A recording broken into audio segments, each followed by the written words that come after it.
Thanks for staying with us today. The Macon organization Float Daze held its river cleanup for volunteers to float their way to a cleaner Ocmulgee River. So you may have noticed some Central Georgians out at Amerson River Park with trash bags in hand. Brianna Richardson spoke to a volunteer and the group's founder who say it's their job to keep the park at its best.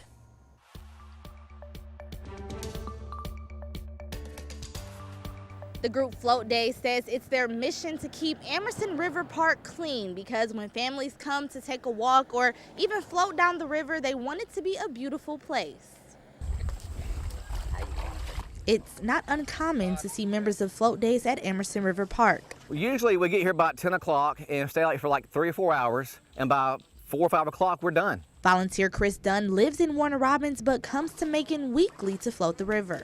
And when you're on the water, you don't want to see trash and cans and tires floating around. Robert Jackson founded Float Daze and considers the park the jewel of Macon. Families come out here, bring their kids, they get on the water, everybody has a good time. And we want to, as Macon community citizens, we want to make sure that it's still possible for everybody and keep this park going for as long as we can.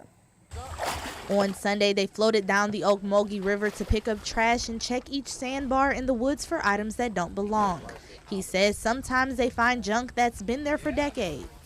And when you pull something like that out of the water, you actually feel a sense of accomplishment knowing that you've removed something that's been there for 30 years.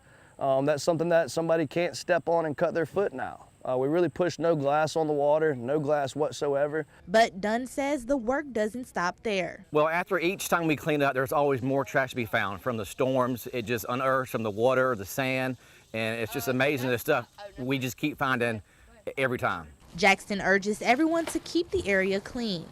Anybody who floats the river and has ever been out here to Amerson River Park understands how beautiful it is, and we really want to keep it that way. We can't expect anybody else to do it but us. You get out here and you take care of what's ours. And Jackson tells me they plan to host their next river cleanup at the end of September. In Macon, Brianna Richardson, 13WMAZ News. Thanks, Brianna. Jackson says the group has cleaned the park for 5 years. They clean up the river during the summer months, and during the winter months, they clean up the trail.